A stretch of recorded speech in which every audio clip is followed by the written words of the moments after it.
There is a strange comfort in staying exactly where you are, even when the place you are standing in is slowly destroying you. Most people do not remain stuck because they love their current life. They remain stuck because the familiar pain feels safer than the unfamiliar pressure of change. They know what their excuses feel like. They know what their routine feels like. They know the emotional temperature of the life they keep repeating. And because the nervous system prefers what is familiar, even a painful pattern can begin to feel like home. That is the real danger of the comfort trap. It rarely announces itself as weakness. It does not always look like laziness or failure. Sometimes it looks reasonable. Sometimes it sounds like rest. Sometimes it disguises itself as timing, preparation, self-care, or waiting for the right moment. A person can spend years telling himself he is getting ready, when the truth is that he is avoiding the moment where he has to prove who he really is. He keeps planning because planning feels safer than action. He keeps researching because researching feels safer than execution. He keeps imagining the future because imagination does not expose him the way reality does. Action is dangerous to the ego because action tells the truth. It reveals whether your standards are real or only decorative. It reveals whether your discipline exists outside your imagination. It reveals whether the person you claim you want to become is actually being built in your daily life. And that is why so many people quietly retreat back into comfort. They do not fear failure as much as they fear being exposed. Failure can be explained away. Exposure is harder to escape because once you see yourself clearly, you can no longer pretend you do not know. The comfort zone is not protecting you. It is preventing you. It keeps you small and calls it safety. It tells you to wait a little longer, to recover a little more, to avoid the pressure one more day. And because it sounds calm, because it sounds logical, because it speaks in the voice of familiarity, you believe it. But what you call safety may only be fear that has learned how to sound intelligent. The truth is that many people do not have a discipline problem. They have a discomfort problem. They are disciplined, but in the wrong direction. They are disciplined at scrolling, disciplined at delaying, disciplined at choosing relief, disciplined at returning to the same habits that keep them disappointed in themselves. Discipline is not absent. It is simply misdirected. The human being is always practicing something. The question is whether the thing being practiced is building the future or protecting the past. A person who says he cannot be consistent is often very consistent at avoiding the thing that matters. A person who says he has no focus can focus for hours on whatever gives him easy stimulation. A person who says he lacks commitment may have spent years committed to the same excuses. So the issue is not always capacity. Sometimes the capacity is there, but it has been trained in the wrong direction. The task is not to create discipline from nothing. The task is to reclaim the discipline that has been serving comfort and point it toward growth. But this is where the deeper battle begins. Because the moment you try to change, your body may not celebrate. Your mind may understand the goal, but your nervous system may treat the goal like a threat.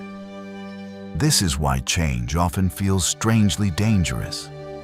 You are not merely choosing a new habit. You are challenging an old identity.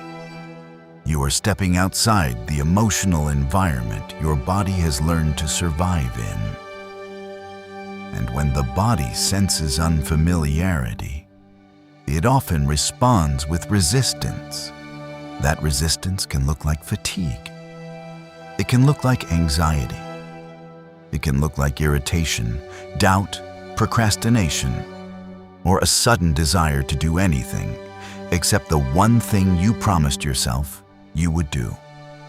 And if you do not understand what is happening, you will assume the resistance is a sign that you should stop. You will think, maybe I am not ready. Maybe this is too much. Maybe I need to wait. But resistance is not always a signal to stop. Sometimes resistance is simply the old self defending its territory. The old self does not disappear politely. It does not step aside just because you watched a motivational video or wrote down a new goal. It fights to remain in control. It wants familiar emotions, familiar excuses, familiar escape routes. It wants the same life because the same life requires less energy. And because the brain is designed to conserve energy and avoid uncertainty, your old patterns will often feel easier, even when they are ruining you. This is why self-sabotage is so powerful. It is not always a conscious choice to destroy your progress.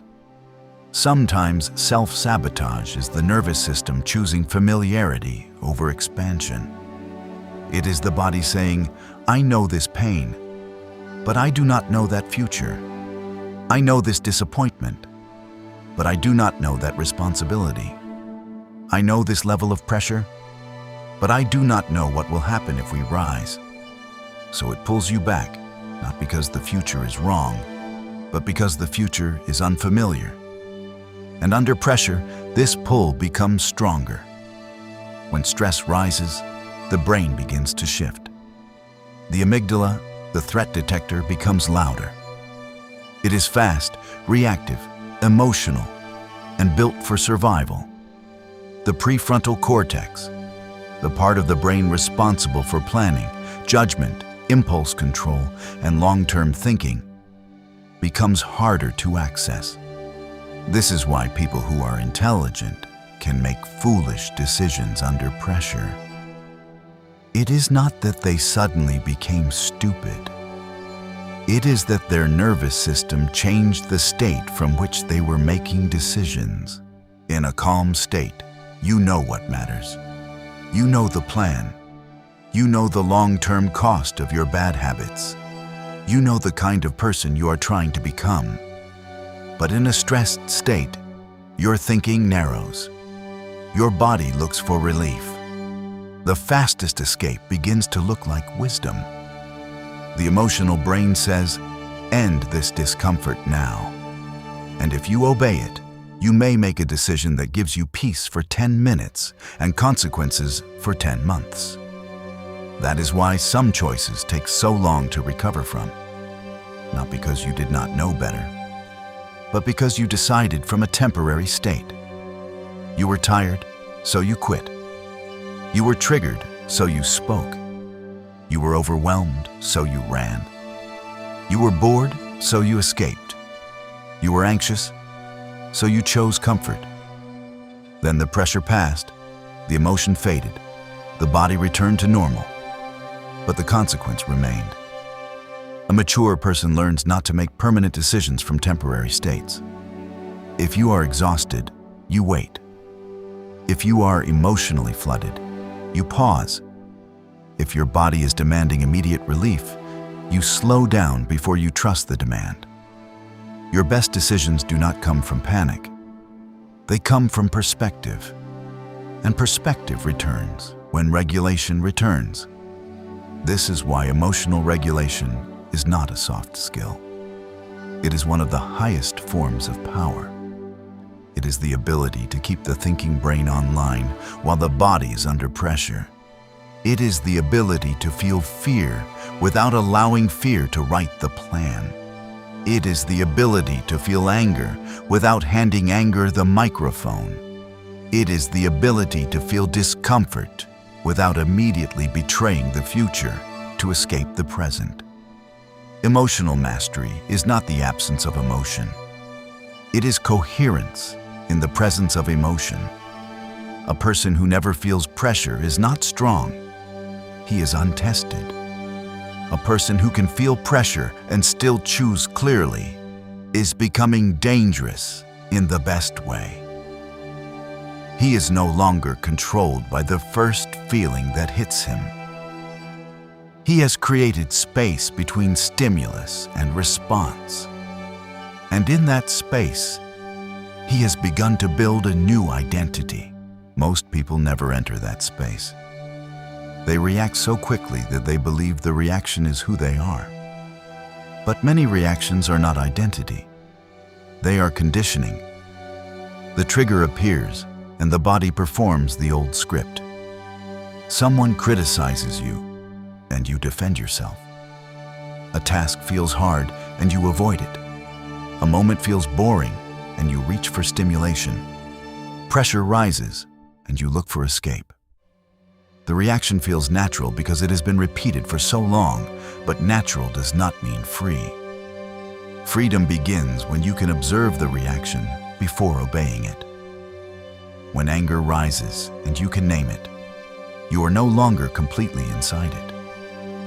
When anxiety tightens your chest and you can notice it, you have already created distance.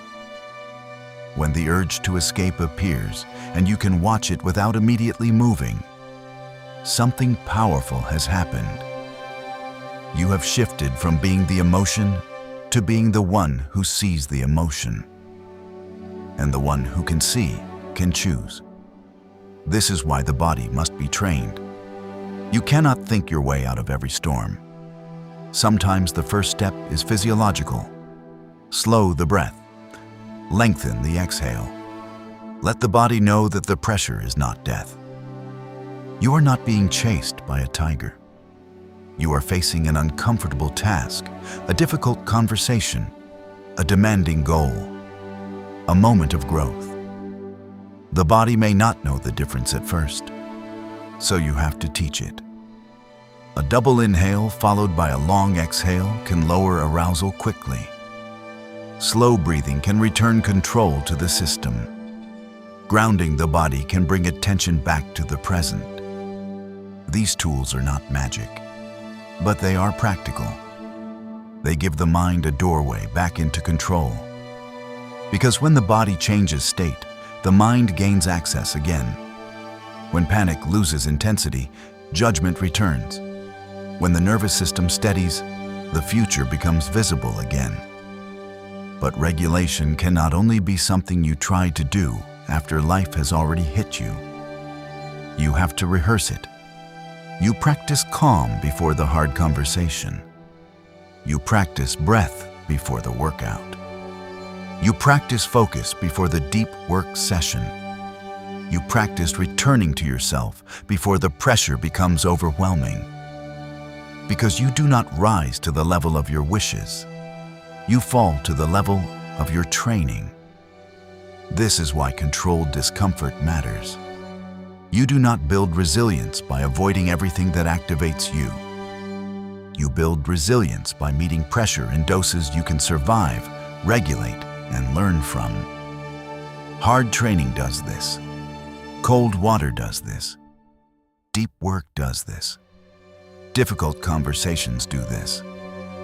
Waking up early when your body wants comfort does this.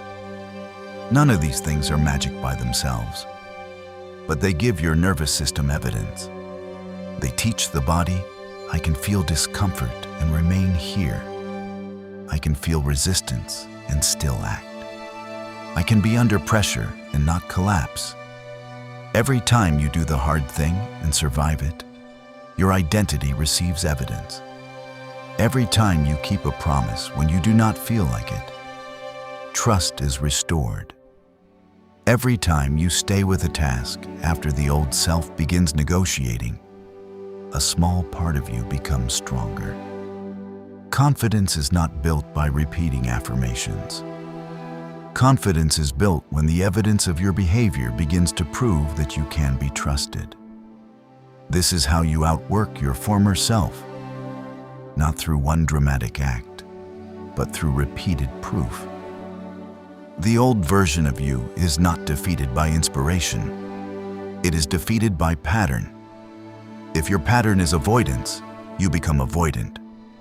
If your pattern is distraction, you become distracted.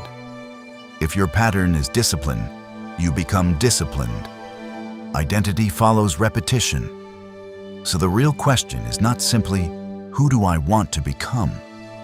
The real question is, what am I repeatedly proving? And today, the modern world makes that question harder because it has trained your brain to expect reward without effort. Your phone gives novelty without patience. Short videos give stimulation without depth. Junk food gives pleasure without discipline. Notifications give attention without achievement. Over time, the brain begins to prefer high reward with low effort. And then, meaningful work starts to feel painfully slow. This is why many people believe they lack motivation when, in reality, they are overstimulated. Their brain has been trained to chase the easiest dopamine available. A book feels boring because it requires attention. A workout feels heavy because it requires effort before reward. Deep work feels uncomfortable because it does not give constant stimulation. Silence feels unbearable because the mind has forgotten how to be alone with itself. The solution is not to hate pleasure. The solution is to restore order. Effort first, reward later. Work before phone. Training before comfort. Focus before entertainment. Promise before pleasure. This simple order begins to repair the reward system. When the brain receives reward after effort, it begins attaching satisfaction to progress. The completed workout feels good. The finished task feels good. The clean room feels good. The kept promise feels good. Slowly, the brain remembers that effort is not punishment. Effort is the path back to self-respect. At first, the reset will feel uncomfortable. When you remove the easiest sources of stimulation, your body will complain. You may feel restless, bored, irritated, even empty. But that emptiness is not proof that something is wrong. It may be the sound of your attention returning from all the places where it has been scattered. Most people run back to stimulation the moment silence becomes uncomfortable. And that is why they never reset. They never let boredom do its work.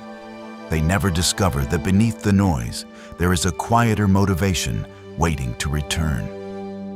Replace cheap stimulation with slower rewards. Walk, read, train, write. Clean your space. Sit in silence. Have real conversations. Do work that does not immediately excite you, but strengthens your life. At first, these things may feel dull because your system is still calibrated for intensity. But after enough time, the simple things begin to feel alive again. A walk becomes peaceful. A book becomes engaging. A finished task becomes satisfying. Silence becomes control. This is not forced motivation. This is your sensitivity returning. And as this happens, discipline begins to change meaning. It no longer feels only like punishment or restriction. It becomes a form of protection. Discipline protects your future from your present impulses. Discipline protects your confidence from your inconsistency. Discipline protects your peace from your emotional reactions. Discipline protects the person you are becoming from the person you used to be. In its simplest form, discipline is the ability to prioritize future you over current comfort. Future you needs you to sleep on time. Future you needs you to train. Future you needs you to save your attention. Future you needs you to say no. Future you needs you to stop making decisions from temporary emotional states. When you understand this, Discipline becomes less about force and more about service. You begin to live like you are serving the person you are becoming. This is why environment matters. You cannot expect your future self to win inside an environment built for your old self. If your phone is beside your bed, you will reach for it. If your workspace is chaotic, your attention will suffer. If your easiest habits are destructive, your willpower will eventually get tired. A serious person does not only depend on motivation. He designs his life so that the right action becomes easier and the wrong action becomes harder. Every barrier between you and distraction is a vote for the person you are becoming. But even with structure, pressure will come. Success comes with pressure. Growth comes with pressure. Responsibility comes with pressure. Every meaningful goal will eventually ask you to become larger than your current emotional capacity. This is why the goal is not to remove pressure from life. The goal is to stop interpreting pressure as a sign that something is wrong. Pressure is not always danger. Sometimes pressure means you are in the arena. It means something is being asked of you. It means there is responsibility on your shoulders. It means you are close enough to the edge of your current capacity that adaptation can begin. Your nervous system was not designed for endless comfort. It was designed for adaptation. When pressure rises, the body activates. Heart rate increases, focus sharpens, energy mobilizes. If you label that activation as threat, you may collapse. If you label it as challenge, you can perform. Same pressure, different meaning. That difference matters. Muscles grow under tension. The brain rewires under challenge. Resilience forms under load. A life with no pressure may feel peaceful for a while, but it does not forge strength. You cannot become unshakable in a life organized around never being shaken. You become unshakable by meeting the thing that used to disturb you and staying with it a little longer each time. This does not mean you destroy yourself with stress. Too much pressure without recovery breaks the system. But too little pressure creates softness. The path is load and recovery, challenge and regulation, effort and repair. You expose yourself to enough pressure to grow, and then you recover enough to integrate the growth. That is how capacity expands without becoming burnout. A strong body supports this process because pressure appears in the body first.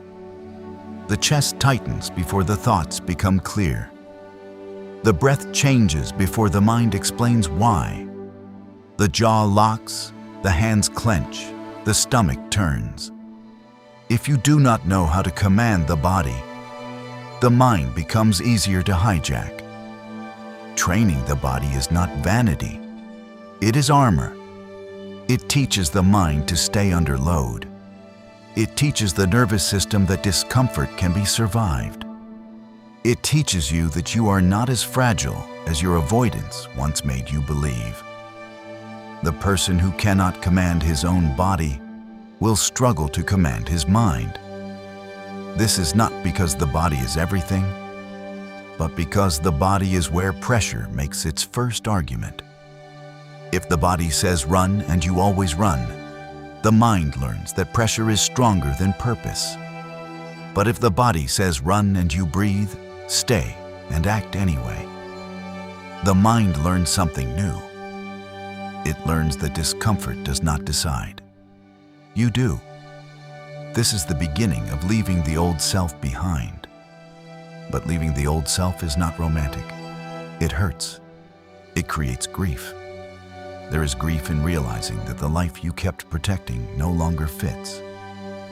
There is grief in seeing that some habits you once called comfort were actually chains. There is grief in becoming someone your old environment may not recognize. And there is anxiety in becoming a person you have never been before. Still, the only thing worse than the discomfort of change is the pain of staying the same. Familiar does not mean free. Familiar does not mean aligned. Familiar does not mean alive. Sometimes the old version of you is just a prison you decorated because you were afraid to leave. If you want to become a new version of yourself, something old must go. The old excuses, the old distractions, the old emotional reactions, the old need for approval, the old habit of running when pressure rises. You cannot keep feeding the old identity and expect a new life to emerge. You cannot keep the old habits and expect a new self-image. You cannot keep choosing comfort and expect transformation. And some people will miss the old version of you. They will miss the version who stayed small. They will miss the version who had no boundaries. They will miss the version who needed their approval. They will miss the version who made their life easier, not better. Let them miss it. You are not here to remain convenient. You are here to become true. The old self will not disappear because you understand the science. It will disappear when you stop obeying it. Every time it asks for comfort, you choose the promise. Every time it asks for delay, you begin. Every time it asks for distraction, you return to the work. Every time it asks you to react, you breathe first. Every time it asks you to quit, you stay a little longer. That is how the old pattern dies. Not with hatred, but with repetition. Not with motivation, but with evidence. Not with one dramatic declaration, but with the quiet violence of kept promises. The new version of you is not waiting in comfort. It is waiting in the moment you usually avoid. It is waiting in the hard task, the early morning, the silent room after the phone is put away. It is waiting in the breath before the reaction, in the workout you did not feel like doing, in the decision to choose the future over the feeling. So stop treating pressure like a sign that you should retreat. Stop worshiping comfort as if it were safety. Stop letting temporary states make permanent decisions for your life. Breathe, regulate, observe, and move. Let discomfort become information. Let pressure become training. Let discipline become the language through which you tell your future self, "I have not forgotten you." Your former self is not defeated by words. It is defeated by repeated action. Outwork it until it loses its voice. Outlast it until it loses its power. Outgrow it until comfort no longer feels like home. Because comfort may feel safe today, but discipline is what makes you free tomorrow.